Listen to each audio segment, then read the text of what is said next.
Welcome back to another MT Doctrine, and the last couple of months in 2014 has been unsettling.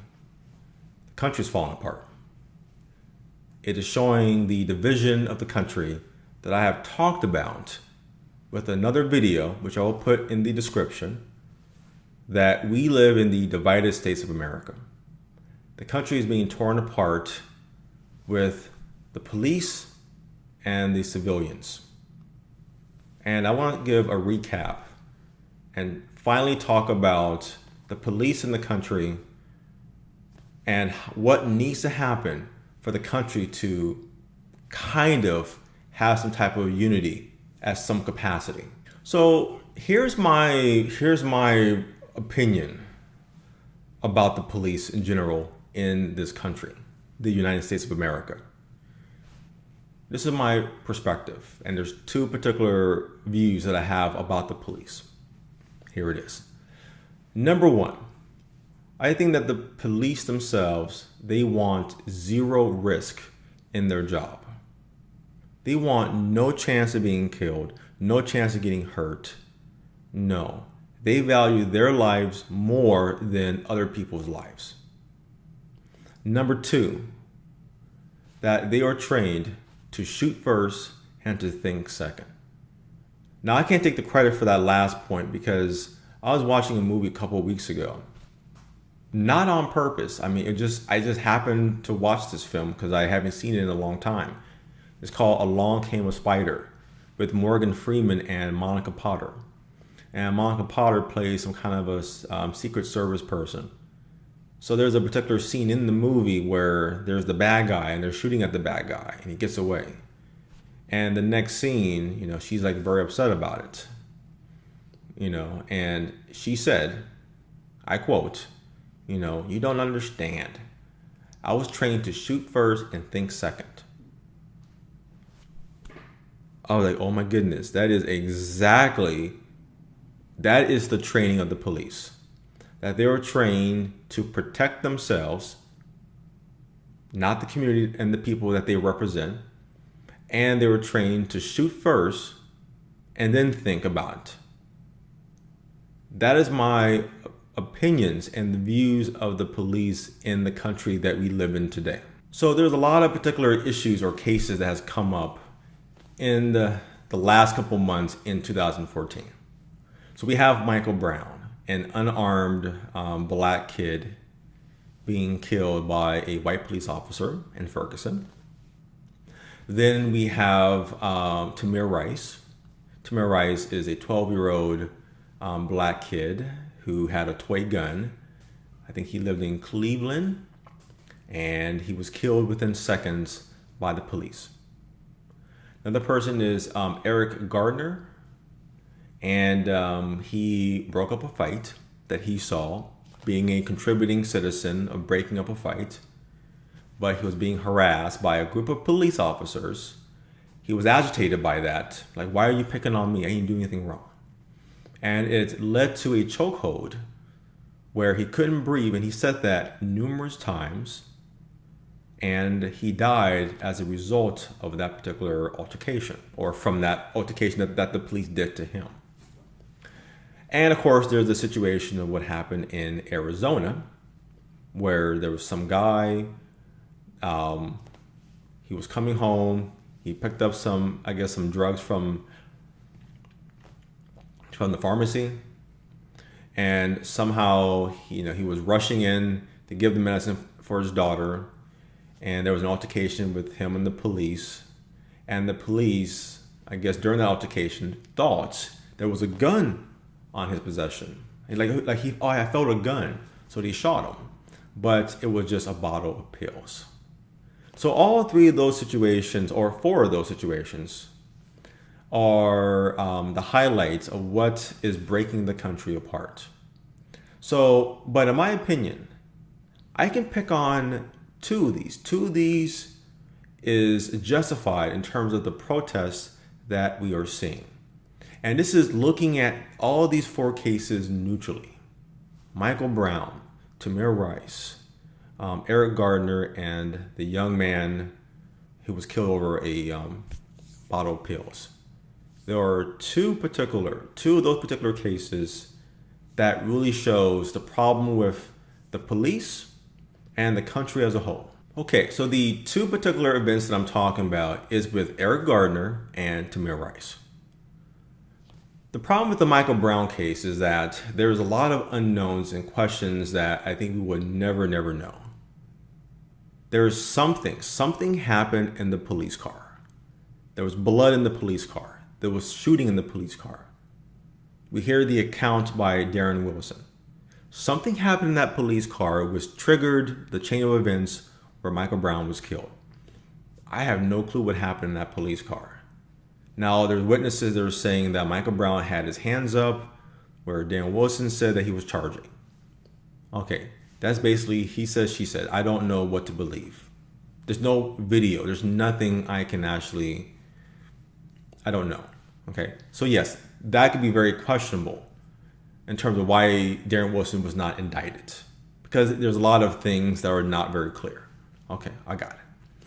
Or even the guy who was shot over a pill bottle being in his possession.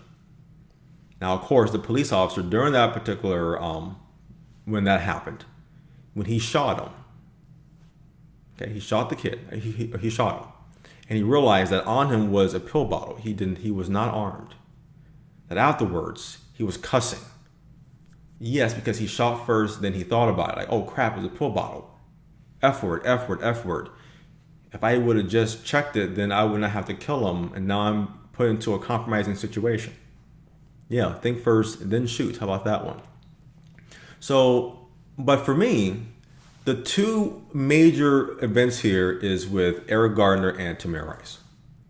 So let me talk about each one of those and the problems there, and talk about that realistically and neutrally of why this is a problem and why the police, their training, their mentality needs to change right now. Okay, so Eric Gardner. So Eric Gardner, he broke up a fight, and this particular event was video recorded. So we see exactly what happened. There's no speculation of what happened in the police car. No, we know what happened. Okay? He broke up a fight which was justified, which was clarified, by other people who was there. He was not in the fight. He broke up the fight. Okay? Now, the argument is, well, he was selling illegal cigarettes. No, he was selling illegal cigarettes. He wasn't paying taxes on those cigarettes. Okay, so he gets a ticket. It's like if somebody is speeding, okay, and white people speed, by the way. All people speed. And would the police put you into a chokehold or start shooting at you because you went 10 miles above, over the speed limit? Of course not. They would give you a ticket. Okay?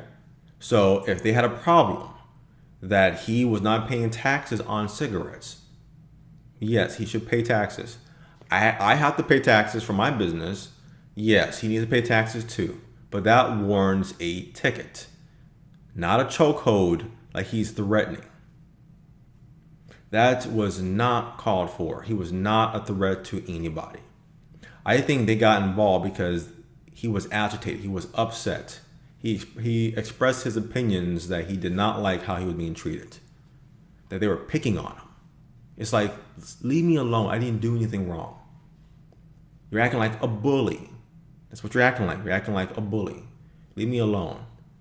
And I guess the police, doing their assessment in their head, oh, he's a threat, had to take him down.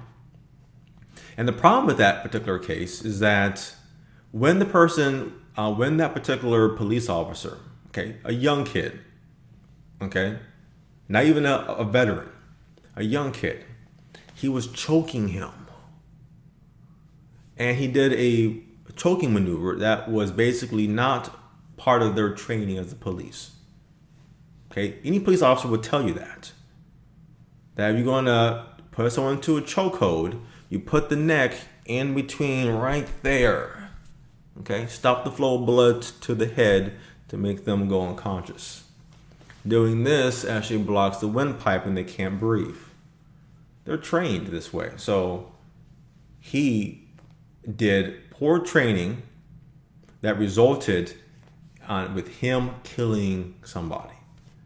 Now, he was not indicted by the grand jury. And that's ridiculous because the video speaks volumes that he killed somebody and he needs to be held accountable to that action. Then we have Tamir Rice, and that was also video footage. Remember, video speaks 1,000 words. So, okay, a kid has some kind of a gun or a toy gun, which was reported in the 911 call. Sure, okay, maybe the police didn't know that. Okay? But watch the video for yourself. This is really a common sense lesson. That if you see it and you don't see why the police is in the wrong, you do not have common sense. You really, really don't. So what happened? I mean, and it happened very quick. So you had Tamir Rice in the park, and very quickly this cop car comes right there next to him. They get out, and within 2 seconds, more or less, they shoot him down. He's dead. Okay, you couldn't get out the car and say, freeze, drop the weapon. Freeze. Drop the weapon. I'm going to tell you one more time. If you do not drop the weapon now, we are forced to shoot you. You see, that took longer than 2 seconds. You couldn't do that. Furthermore, you couldn't park further away from the person with the gun. Okay, I know you want zero risk. I got it. Well, I'm helping you here. I'm trying to give you some suggestions here. And what you do is you actually park at a good distance here. Get out, open the car door, use the door as a shield. Okay, we see in the movies all the time, right? I mean, and that's common sense. That makes sense. You need a shield to protect you if they're gonna open fire on you. So then you can be from a safe distance, get out, point your guns, and tell them freeze. That didn't happen. And you can't say, no, they did though. It happened within, freeze. Common sense. This is the video about the lessons of common sense. Okay? That never happened. It just never happened because this is another case where the police shot first, then they thought second. What you could have done, what I just described, okay, is that you got some report of someone has a gun. Good. You show up on scene at a good distance. You tell them to drop their weapon. I'm very confident he will drop his weapon and probably piss his pants. Okay? Then you can tell them, move away from the gun, put your hands, whatever your procedure is. Then you would have went up to the weapon and realized it was a toy. And you probably would have said, thank goodness we said that. We could have killed a child today. You weren't in danger. So that also is an outrage. And that police officer also deserves to be indicted and charged because there needs to be accountability. He quickly pulled the trigger without thinking, and that's not acceptable. Okay, so what do we do? Well, everything that's been happening in the country with Michael Brown, Tamir Rice, Eric Gardner, and what happened recently in Arizona is causing an uprising. And an uprising could lead to a revolution. People standing up and fighting for their rights. Protecting themselves. That's how this country was formed, actually. That the people in this, during the colonists, in the colonies on the East Coast, they didn't like the taxes by the British and how they were being treated. So they did an uprising and they revolted, which led to the American Revolution. And which eventually led to the birth of the country. Constitution, Bill of Rights, you name it. And I personally think that the country has got to the point that the threshold has exceeded. And something needs to happen now to settle the country before there's a particular point that it cannot be controlled. People are angry.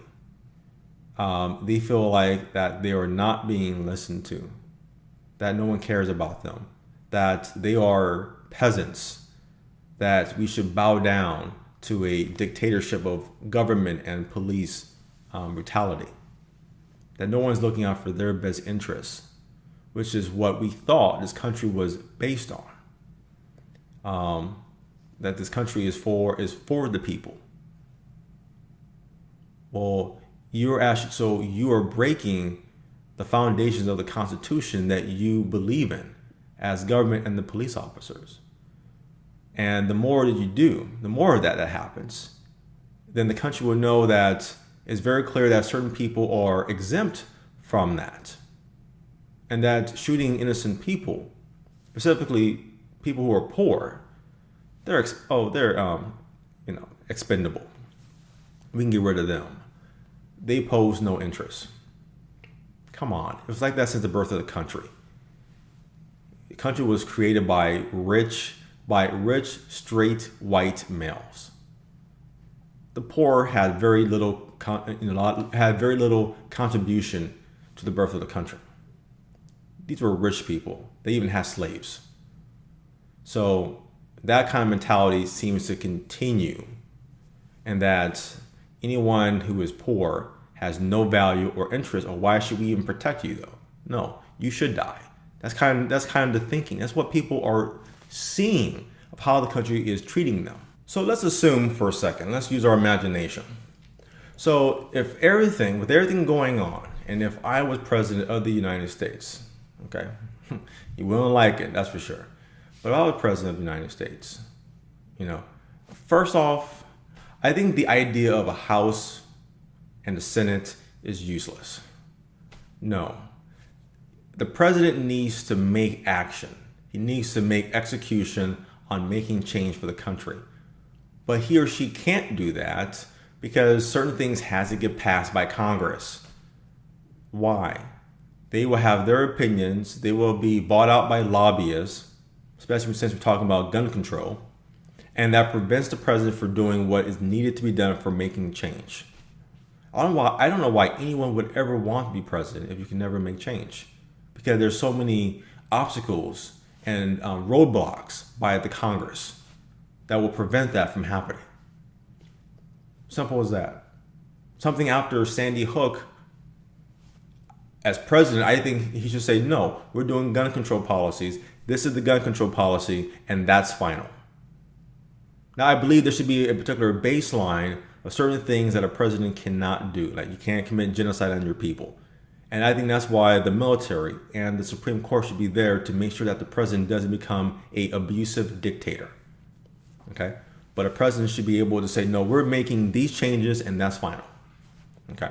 That doesn't happen in this country. That's why there would never be change ever in this country. It would just never happen.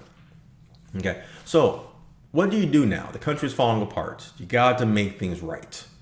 Well, you're not going to make everybody happy because, again, the country is already divided. We live in the divided states of America. We're divided based on race, economic, ideologies. We are already divided. Okay, so you're not going to make everybody happy, but you got to keep a neutral perspective. And the first action that I actually would do is that the police officer, in the case of Eric Gardner, and the police officer, in the case of Tamir Rice, they are indicted and they will be charged for murder, first-degree murder. Simple as that. In the case of Eric Gardner, I don't care what the grand jury said. I'm the president. I overrule that because common sense can look at that video for Eric Gardner and know that the police was in the wrong. He was completely wrong, and there has to be accountability. The police needs to know that what they do has accountability. You do something wrong, you're going to get penalized for that. Hence, you need to be very cautious with what you do. So that will be my very first action. They will both be indicted for murder, and that will make a very clear trickling. And that will, of course, make the country a lot more settled because they are now being listened to. They're like, finally, we're getting justice. That the police and their power-hungry training is is going to stop because they're now being accountable for their actions. The next action that I actually would do is I would call for a new training program for the police. Okay, that must have a particular criteria of how they do their training. And failure to do that will result in accountability for the police. And the first thing right off the bat that comes effective right now is the rules of engagement. That for any police officer, you do not fire upon somebody unless you are fired upon first. Simple as that. So that means that if this was the rule that happened a few weeks ago, then that will prevent Michael Brown from being killed. That would prevent Tamir Rice from being killed. That would prevent that one young man in Arizona from being killed. Because remember, 2 of them did not have a gun. All 3 of them did not have any kind of a gun. Yeah, Tamir Rice had a fake gun, a toy gun, but the last time I remember, that doesn't kill you. I just want to give you common sense facts there. Okay, So that means for the police, I understand you want 0% risk. No problem though. Make sure that you're at a good distance away from the person and tell them freeze, drop your weapon. Okay? Wear protective gear. Okay? I do want you to protect yourself. I don't want you being hurt, but I do want you to protect and serve your community. Protecting us. Not us being afraid of you or not trusting you. Okay? But again, no, we want you to be safe. So wear your protective gear. Be at a good distance from the person. Tell them to freeze. That sort of thing. But you should not fire upon someone unless you're fired upon first. That is very, very important. Furthermore, to even add to that if any person does fire upon a police officer, my opinion, that is automatic death penalty. Simple as that. You don't shoot a police officer. Not at all. So that should be a very important piece of information that will go out to the community. You do not, if you have a gun, you do not shoot a police officer, okay? Because if you don't kill them, and even if you injure them, that's death penalty. You do not do that. Simple as that. And that's, for me, a really fair compromise because the police, again, they cannot fire unless they are fired upon first. This is a good particular case to make sure that their lives are important because they are also valuable. Okay? Protect us, serve for us. Like our military, they protect they serve, protect our country, protect our freedoms. Everything that our Constitution is based on, they're fighting so that that Constitution, this country that's based on that, can continue to function. That can allow me to do this video right now. Well, for a police officer, you need to have that same kind of thinking of protecting the city that you represent. Simple as that. So your lives is very, very important. Don't think for a second that is not. Don't take my words that I think that you should die, that you deserve to die. Not one bit. Okay? And I'll say a final point about that. But for right now, the rules of engagement, but also anyone who fires upon a police officer, which means they're doing with violent intent, they deserve the death penalty. Simple as that. Another component that I would push down as part of the police training is everyone is required to wear body cameras with video and audio. That is very important. And I would also recommend that be included in all police cars, at all vantage points, in the back, on the side, everything with video, audio. And that could also help to understand what happened in the Michael Brown case if we had that kind of information. Another thing that I would also push down as part of the police training is the investment of non-lethal options when you're approaching a person who is a threat, okay? Especially if they're unarmed. If they're armed, okay, the use of you holding a weapon, okay, that holds more weight. Okay, because that person is a threat. He has a gun. He or she has a gun. So that has more understanding. But even so, the police need to have better non-lethal options with the type of weapons that they have, tasers, mace, whatever. I don't know the different options out there, but that's part of the process. Making the investment, the development of those type of tools for the police, so that they can bring down somebody who is unarmed. They can do it in some ways that it will not kill them. Simple as that. Now, I know what you're thinking. You say, yeah, well, that's what the whole chokehold thing. I understand. Fair enough. That's a different point I want to get to with that. But again, non-lethal approaches needs to happen. And that also includes that if a person has a gun or some weapon or anything that's a threat to them, you do a proper amount of time of making it very clear for them to drop their weapon, to stop moving, and you're doing it from a reasonable distance to protect yourself, because you do not know the intentions of that particular police officer. Of that particular person who is committing a crime or who you think is committing a crime. But that's what's important. Better non-lethal options. Try to not kill anybody. Simple as that. Okay, they should be in court. Okay, because that's what we say. Everyone has a right to a trial. You're innocent until you're proven guilty, right? Well, yes, because remember, Michael Brown, he belongs in jail. Okay, he went into a convenience store, he stole something. He belongs in jail. Okay, Eric Gardner. Okay, he deserves a ticket because he's not paying taxes on the cigarettes that he's selling. Okay, fair enough. Tamir Rice, he needs some kind of a probation kind of thing. I don't know about his previous background and what he's done before, but he needs to be held accountable to that. Now, I'm not saying harsh, like he's to put into a juvenile hall, but something like, you do not do that crap again. Okay, simple as that. And of course, other cases like that, right? Do non-lethal options. Okay, that's really important, because that's going to go a long ways of getting a lot of respect that the people have for the police, that they do value the lives of the citizens that they're protecting.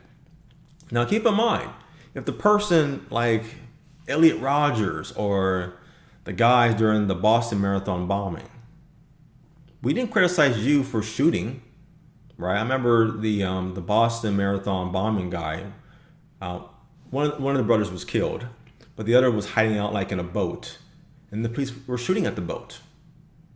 We weren't questioning those actions, were we? No, that person did a very horrible thing. Very horrible thing. Now, they didn't kill him. They just kind of did that just because they weren't sure on what his state was. Was he armed? He had a bomb? They didn't know. But we weren't questioning that action because that was, well, justified. Again, in most cases for a police officer, try non-lethal options. And this will be another baseline that needs to be incorporated with the police training. The other thing that's important is accountability. That is very important. That's what they do. They have to be very cautious. They have to think first before they do something, especially if there's lethal intent involved. And as I said, unless you're fired upon first, you will always be guilty, because that's not part of your training. Because again, if people are not armed, why are they being killed from your gun? Well, how to bring them down. That's why there's the non-lethal options as part of your training. Bring them in. Let's bring them to court. Let's put them in jail. Okay? Don't be trigger happy. If you like, shooting, then hey, join ISIS. If you're very big on that. Well, I know that you're not like that. I think your training is flawed. So those recommendations is what needs to happen now for the police. And that will drastically change how they do things in the country. Here's the bottom line. This happened on Thanksgiving Day. And my wife or somebody, I don't know, they had their Facebook page open. And there was some kind of a picture of some quote by Kevin Hart. So I don't know if Kevin Hart actually said this or not. If he did, or if someone else said it, it doesn't matter, but it is perfect. And if I can find the picture, I will post it up here somewhere so you can see what I'm talking about. But he said something like this: not all police officers are killers or bad people. Not all black people are criminals. Not all white people are racist. That's very, very true. It really seems like that within a group of people, whether it's in this case police, black people, and white people, there's a particular perception about them. We get the perception that police are killers. We get the impression that black people are criminals. We get the perception that white people are racist. Well, we know all three of those is not correct. The problem is that the bad things are really emphasized in our life. It's like every good thing that we do is one step forward, but every bad thing that we do is always 3 steps back. And that means we need to do a lot of good things to be ahead, but we're not. So we're seeing all the brutality by the police. So we are viewing them as killers. But there are good police officers out there. But we're having a hard time seeing that because the only thing that we're seeing is all the bad ones basically shooting first and thinking second. Okay? Or people saying that, oh, white people are racist. Well, if that was true, then Obama would have never been elected president and re-elected president. Common sense, right? And of course, not all blacks are criminals. I can use myself as an example. I have never been arrested. I've never committed a crime. I never, a crime in terms, I did speeding. I mean, that is breaking a crime. It happened once. I sped once, so I got one speeding ticket before. But I've never been arrested. I never sold drugs. Wasn't part of no gang. Never held a gun before. That sort of thing. That wasn't part of my lifestyle. That wasn't how I was raised. I was raised from a very very good family, middle class, mom and dad. And I went to college. I became very successful in my career as a in the technology field. And I started my own business, which I've been doing for more than 10 years. So yeah, and I've never been stopped by the police. Even, hey, let me see your ID. That never happened. That doesn't mean that it won't happen in the future, though, for whatever reason. But no, I'm never questioned by the police. I'm never stopped because of my color. And I mentioned this before, but I think the reason for that is really based on where you live. That's what it comes down to. I'm classified as a upper middle class. Okay, based on how much money you make. So of course I'm going to live in a middle class community. Okay, I prefer to be in a gated community. Those houses are pretty expensive, but my wife and I were talking about that because I believe you should be in a gated community because we do have people that may come up and just do very petty crimes. Come from the lower class. That's who commits those type of crimes usually. So I like to have better security where we live. But I've never been stopped by the police. And I do consulting work, and I travel to like San Francisco or San Jose or an hour away, and I come back like at night. And yeah, there's police around that sees me in a nice car, well, a Lexus if that's nice, at least at the time. I've never been stopped or harassed by the police. I lived in downtown San Jose, and I used to sometimes walk to the local Jack in the Box. I'd never be stopped. And someone made this comment to me, and they said, "Well, because you're one of the good ones. They know that you're not a threat. They can tell from how you talk, how you present yourself, everything. Everybody knows that you're not a threat. You're not in the same boat as these other people." And of course, I could say, "What do you mean, those other people?" But I understood the context of what they were talking about. So I'm not saying all these things like I have been harassed and stopped by the police. Never happened. I did give a story about what happened when I was in college, but again, that was because of the circumstances of where my mother lived. So I understand that. So again, my opinions is not coming off like I hate the police. No. I know there's good police, and yes, there are good black people. Not all black people are criminals, and I'm the example of that. Simple as that. So there it is. That is basically my opinion of the police. in terms of they want zero risk and they shoot first and they think second. But I think that can change. So those particular things that I just provided are recommendations that I think can make the country more settled. I think that they are reasonable. And I know that those are things that would never happen. One could dream, I guess. Thank you for watching this video of the MT Doctrine. Please subscribe to my channel. That would mean a whole lot. And I will see you guys next time.